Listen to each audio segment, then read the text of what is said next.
ಒಂದು ಕಡೆ ಡಿ.ಸಿ.ಎಂ ಡಿ.ಕೆ. ಶಿವಕುಮಾರ್ ಅವರ ಅಪ್ಡೇಟ್ಸನ್ನು ಗಮನಿಸಿದ್ರಿ. ಈಗ ಮಗದೊಂದು ಕಡೆಯಲ್ಲಿ ಸಿ.ಎಂ ಸಿದ್ದರಾಮಯ್ಯನವರ ಕಾವೇರಿ ನಿವಾಸದಲ್ಲಿ ಏನೇನಾಗ್ತಾ ಇದೆ ಆ ಒಂದು ರಿವೈಂಡನ್ನು ನಿಮಗೆ ಮಾಡಿಬಿಡ್ತೀವಿ. ಬೆಳಗ್ಗೆಯಿಂದಲೂ ಕೂಡ ಆಪ್ತ ಸಚಿವರು ಶಾಸಕರು ಅವರನ್ನು ಕಾವೇರಿ ನಿವಾಸದಲ್ಲಿ ಮೀಟ್ ಮಾಡಿ ಚರ್ಚೆ ಮಾಡಿದ್ರು. ಅದೇ ಥರ ರಾಜ್ಯ ಕಾಂಗ್ರೆಸ್ ಉಸ್ತುವಾರಿ ರಣದೀಪ್ ಸಿಂಗ್ ಸುರ್ಜೇವಾಲಾ ಕೂಡ ಅವರನ್ನು ಕಾವೇರಿ ನಿವಾಸದಲ್ಲಿ ಮೀಟ್ ಮಾಡಿ ಚರ್ಚೆ ಮಾಡಿದ್ದಾರೆ. ಅರ್ಧ ಗಂಟೆಗೂ ಅಧಿಕ ಕಾಲ ಉಭಯ ನಾಯಕರು ಮಾತುಕತೆ ನಡೆಸಿದ್ದಾರೆ. ಇನ್ನು ಈ ಸಭೆ ವೇಳೆ ಸಚಿವ ಸತೀಶ್ ಜಾರಕಿಹೊಳಿ, ಜಮೀರ್ ಅಹಮದ್ ಖಾನ್, ಡಾಕ್ಟರ್ ಜಿ ಪರಮೇಶ್ವರ್ ಕೂಡ ಹಾಜರಿದ್ದರು. ಸಿಎಂ ಮನೆಯಿಂದ ಸಭೆಯನ್ನು ಮುಗಿಸಿ ಆಪ್ತ ಸಚಿವರು ತೆರಳಿದ್ದಾರೆ. ಬೆಳಗ್ಗೆಯಿಂದಲೂ ಕೂಡ ಕಾವೇರಿ ನಿವಾಸದ ಸುತ್ತವೇ ಆಪ್ತ ಪಡೆ ಗಿರಿಕಿ ಹೊಡೆದಿತ್ತು. ಸೊ ಈಗ ಎಲ್ಲ ನಾಯಕರು ಸಿಎಂ ಅವರ ಕಾವೇರಿ ನಿವಾಸದಿಂದ ನಿರ್ಗಮಿಸಿದ್ದಾರೆ ಅನ್ನುವಂಥ ಮಾಹಿತಿ ಲಭ್ಯವಾಗ್ತಾ ಇದೆ. ಒಂದು ಮೇಜರ್ ಪೊಲಿಟಿಕಲ್ ಡೆವಲಪ್ಮೆಂಟ್ಗೆ ಇವತ್ತು ಕಾವೇರಿ ನಿವಾಸ ಸಾಕ್ಷಿಯಾಗಿತ್ತು. ಒಂದು ಕಡೆ ಆಪ್ತ ಶಾಸಕರು, ಆಪ್ತ ಸಚಿವರು ಹಾಗೂ ಅತ್ಯಾಪ್ತ ಪಡೆ ಸಿಎಂ ಸಿದ್ದರಾಮಯ್ಯ ಅವರನ್ನು ಮೀಟ್ ಮಾಡಿ ಚರ್ಚೆ ಮಾಡಿದ್ರು. ಆದರೆ ಏನೇ ಪ್ರಶ್ನೆಯನ್ನು ಕೇಳಿದ್ರು ಕೂಡ ಸಿಎಂ ಸಿದ್ದರಾಮಯ್ಯನವರ ಉತ್ತರ ಬಹುಪಾಲು ಎಲ್ಲ ಪ್ರಶ್ನೆಗಳಿಗೆ ಸೈಲೆನ್ಸ್ ಒಂದೇ. ಹೆಚ್ಚು ಮಾತನಾಡದೆ ಮೌನಕ್ಕೆ ಸಿದ್ದರಾಮಯ್ಯ ಅವರು ಶರಣಾಗಿದ್ದರು.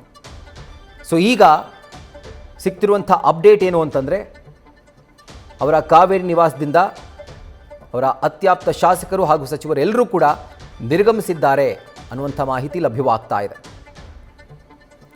ಇವತ್ತು ಇಡೀ ದಿನ ಒಂದು ಮೇಜರ್ ಪೊಲಿಟಿಕಲ್ ಡೆವಲಪ್ಮೆಂಟ್ಗೆ ಸಿಎಂ ಸಿದ್ದರಾಮಯ್ಯನವರ ಕಾವೇರಿ ನಿವಾಸ ಸಾಕ್ಷಿಯಾಗಿತ್ತು.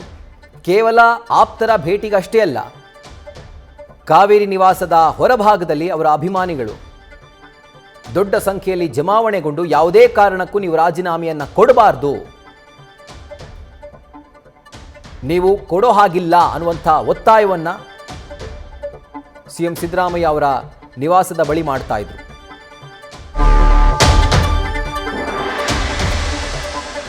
ಡಿ.ಸಿ.ಎಂ ಡಿ.ಕೆ. ಶಿವಕುಮಾರ್ ಅವರ ಮನೆಯಲ್ಲಿ ಒಂದು ಮಿಡ್ ನೈಟ್ ಡೆವಲಪ್ಮೆಂಟ್ ಆಗಿದೆ. ಸ್ವಾಮೀಜಿಯೊಬ್ಬರನ್ನ ತಮ್ಮ ನಿವಾಸಕ್ಕೆ ಡಿ.ಕೆ. ಶಿವಕುಮಾರ್ ಕರೆಸಿಕೊಂಡಿದ್ದಾರೆ. ವಿಜಯ್ ರಾಜ್ ಗುರುಜಿ ಡಿ.ಸಿ.ಎಂ ನಿವಾಸಕ್ಕೆ ಬಂದಿದ್ದಾರೆ. ಈಗ ಮಧ್ಯರಾತ್ರಿಯ ಬೆಳವಣಿಗೆಗಳು ಭಾರಿ ಕುತೂಹಲ ಮೂಡಿಸಿದೆ. ಯಾಕಂದ್ರೆ ಸ್ಕೆಡ್ಯೂಲ್ ಪ್ರಕಾರ ನಾಳೆ ಬೆಳಗ್ಗಿನ ಜಾವ ಬ್ರಾಹ್ಮಿ ಮುಹೂರ್ತದಲ್ಲಿ ವಿಶೇಷ ಪೂಜೆ ಪುನಸ್ಕಾರ ಹೋಮ ಹವನ ನಿಗದಿಯಾಗಿತ್ತು. ಡಿ.ಕೆ. ಶಿವಕುಮಾರ್ ದಂಪತಿ ಹಾಗೂ ಅತ್ಯಾಪ್ತರಷ್ಟೇ ಈ ಒಂದು ಪೂಜೆಯಲ್ಲಿ ಅಥವಾ ಈ ಒಂದು ಧಾರ್ಮಿಕ ಕಾರ್ಯಕ್ರಮದಲ್ಲಿ ಭಾಗಿಯಾಗ್ತಾ ಇದ್ರು. ಈಗ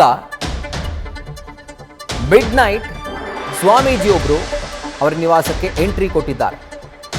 ವಿಜಯ್ ರಾಜ್ ಗುರುಜಿ ಅವರ ಹೆಸರು ಕೂಡ ಗೊತ್ತಾಗ್ತಾ ಇದೆ, ತಿಳಿದು ಬರ್ತಾ ಇದೆ. ತಮ್ಮ ಆಪ್ತರ ಮೂಲಕ ಸ್ವಾಮೀಜಿಯನ್ನ ತಮ್ಮ ನಿವಾಸಕ್ಕೆ ಡಿ.ಕೆ. ಶಿವಕುಮಾರ್ ಕರೆಸಿಕೊಂಡಿದ್ದಾರೆ. ಎಂಎಲ್ಸಿ ರಾಮೋಜಿ ಗೌಡ ಜೊತೆಗೆ ವಿಜಯ್ ರಾಜ್ ಗುರುಜಿ ಡಿ.ಸಿ.ಎಂ ಡಿ.ಕೆ. ಶಿವಕುಮಾರ್ ಅವರ ನಿವಾಸವನ್ನು ತಲುಪಿದ್ದಾರೆ. ಸೊ ಯಾವ ಕಾರಣಕ್ಕಾಗಿ ದೊಡ್ಡ ಕುತೂಹಲ ಮೂಡಿಸ್ತಾ ಇದೆ. ಸೊ ಈಗ ಒಂದು ಹಂತ ಇದೆಯಲ್ಲ, ಈ ಘಟ್ಟ ಇದೆಯಲ್ಲ, ಇದು ವೆರಿ ವೆರಿ ಕ್ರೂಷಿಯಲ್. ಇಷ್ಟು ದಿನ ಹಾಕದಂತಹ ಶ್ರಮ, ಇನ್ವೆಸ್ಟ್ ಮಾಡಿದಂಥ ಟೈಮ್, ಇದೆಲ್ಲವೂ ಒಂದು ತೂಕ ಆದರೆ ಈ 2 ದಿನಗಳಲ್ಲಿ ಯಾವ ಒಂದು ಶ್ರಮ ಹಾಕಿದ್ರೋ, ಯಾವ ಸಮಯವನ್ನು ಮೀಸಲಿಟ್ಟಿದ್ರೋ ಅದೇ ಒಂದು ತೂಕ. ಯಾಕಂದರೆ ಹಣ್ಣು ಬಿಡೋ ಕಾಲ ಇದು.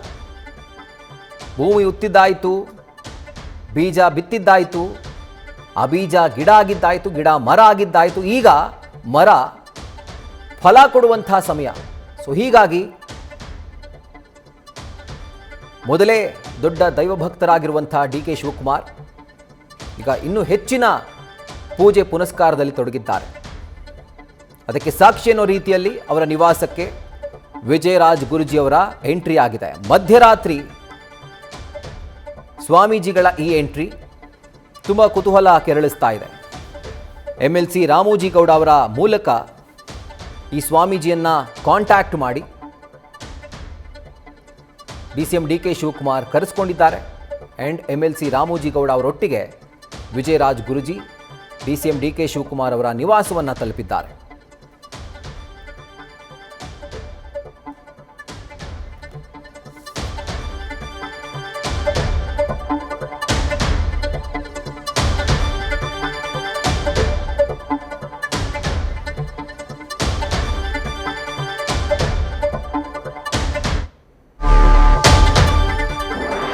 ಇನ್ನು ನಾಳೆ ಫುಲ್ ಡೇ ಸಿಎಂ ಸಿದ್ದರಾಮಯ್ಯ ಅವರೇ ಸೆಂಟರ್ ಆಫ್ ಅಟ್ರಾಕ್ಷನ್. ಯಾಕಂದ್ರೆ ಬೆಳಗ್ಗೆ ಸಂಪುಟ ಸಹೋದ್ಯೋಗಿಗಳಿಗೆ ಬ್ರೇಕ್ಫಾಸ್ಟ್ ಮೀಟಿಂಗ್ ಅನ್ನು ಆಯೋಜನೆ ಮಾಡಿದ್ದಾರೆ. ಬ್ರೇಕ್ಫಾಸ್ಟ್ ಮೀಟಿಂಗ್ನಲ್ಲಿ ಡಿಸಿಎಂ ಡಿಕೆ ಶಿವಕುಮಾರ್ ಕೂಡ ಭಾಗಿಯಾಗ್ತಾರೆ. ಇದೆಲ್ಲವನ್ನು ಕೂಡ ಮುಗಿಸ್ಕೊಂಡು ಈಗಾಗಲೇ ಲೋಕಭವನದಲ್ಲಿ ರಾಜ್ಯಪಾಲರ ಕಚೇರಿಗೆ ಸಂಪರ್ಕ ಮಾಡಿ ಸಮಯವನ್ನು ಕೂಡ ಕೇಳಿದ್ದಾರಂತೆ. ಸೊ ಮಧ್ಯಾಹ್ನ 3 ಗಂಟೆಯ ನಂತರ ರಾಜ್ಯಪಾಲರನ್ನ ಭೇಟಿಯಾಗಿ ತಮ್ಮ ರಾಜೀನಾಮೆಯನ್ನ ಸಿಎಂ ಸಿದ್ದರಾಮಯ್ಯ ಸಲ್ಲಿಸೋರಿದ್ದಾರೆ ಅನ್ನುವಂಥ ಮಾಹಿತಿ ಲಭ್ಯವಾಗ್ತಾ ಇದೆ. ಸೊ ನಾಳೆ ಬೆಳಗ್ಗೆಯಿಂದ ಶುರುವಾಯಿತು ಅಂತಾದರೆ ನಾಳೆ ಸಂಜೆವರೆಗೂ ಕೂಡ ಸಿಎಂ ಸಿದ್ದರಾಮಯ್ಯ ಅವರೇ ಸೆಂಟರ್ ಆಫ್ ಅಟ್ರಾಕ್ಷನ್. ನಾಳಿನ ಕರ್ನಾಟಕ ಪಾಲಿಟಿಕ್ಸ್ ಅನ್ನೋದಕ್ಕಿಂತ ಹೆಚ್ಚಾಗಿ ಇಂಡಿಯನ್ ಪಾಲಿಟಿಕ್ಸ್ನಲ್ಲಿ, ಯಾಕಂದರೆ ರಾಷ್ಟ್ರ ಮಟ್ಟದಲ್ಲೂ ಕೂಡ ಕರ್ನಾಟಕದ ರಾಜಕೀಯ ಬೆಳವಣಿಗೆಗಳನ್ನು ತುಂಬ ಸೂಕ್ಷ್ಮವಾಗಿ ಜನ ಗಮನಿಸ್ತಾ ಇದ್ದಾರೆ. ಸಿದ್ದರಾಮಯ್ಯ ಒಬ್ಬ ಮಾಸ್ ಲೀಡರ್. ಸೊ ಹೀಗಾಗಿ ಅವರ ರಾಜಕೀಯ ಜೀವನ ಮುಂದೆ ಏನಾಗುತ್ತೆ, ಅವರ ಅವಧಿ ಮೊಟಕುಗೊಳ್ಳುತ್ತಾ ಅಥವಾ ಮುಕ್ತಾಯಗೊಳ್ಳುತ್ತಾ, ಈ ಒಂದು ಕುತೂಹಲದಿಂದ ದೇಶದ ಜನ ಕರ್ನಾಟಕ ರಾಜಕೀಯ ಬೆಳವಣಿಗೆಗಳನ್ನು ತುಂಬ ಸೂಕ್ಷ್ಮವಾಗಿ ಗಮನಿಸ್ತಾ ಇದ್ದಾರೆ. ಸೊ ಹೀಗಾಗಿ ನಾಳಿನ ಕಂಪ್ಲೀಟ್ ಡೇಯ ಸೆಂಟರ್ ಆಫ್ ಅಟ್ರಾಕ್ಷನ್ ಸಿಎಂ ಸಿದ್ದರಾಮಯ್ಯನವರೇ. ಒಂದು ಸಾಮ್ಯತೆಯಲ್ಲಿ ಬಹುಶಃ ಶೇರ್ ಮಾಡಿಕೊಳ್ಬಹುದು. ಏನಂದರೆ 1980-81ರಲ್ಲಿ ಈಗ ನಾವೇನಂತೀವಿ,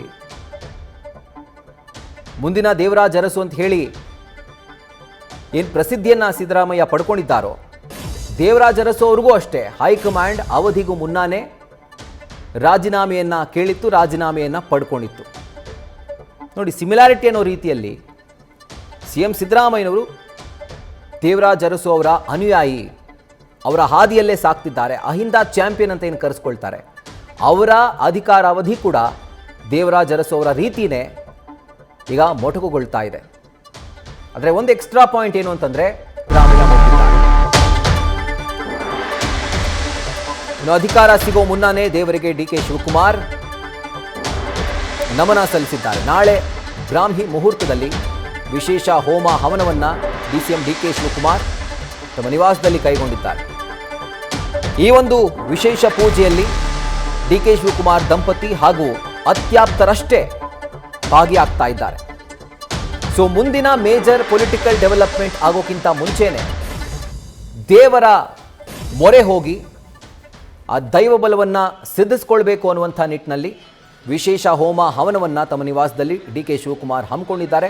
ಆ್ಯಂಡ್ ಈ ಒಂದು ವಿಶೇಷ ಪೂಜೆಯಲ್ಲಿ ಕೇವಲ ಅವರ ಅತ್ಯಾಪ್ತರು ಹಾಗೂ ಡಿಕೆ ಶಿವಕುಮಾರ್ ದಂಪತಿಯಷ್ಟೇ ಭಾಗಿಯಾಗ್ತಾ ಇರುವಂಥದ್ದು. ನಾಳೆ ಬ್ರಾಹ್ಮಿ ಮುಹೂರ್ತದಲ್ಲಿ ಈ ಒಂದು ವಿಶೇಷ ಪೂಜೆ, ಹೋಮ ಹವನ ಎಲ್ಲವೂ ಕೂಡ ನಡೀತಾ ಇದೆ.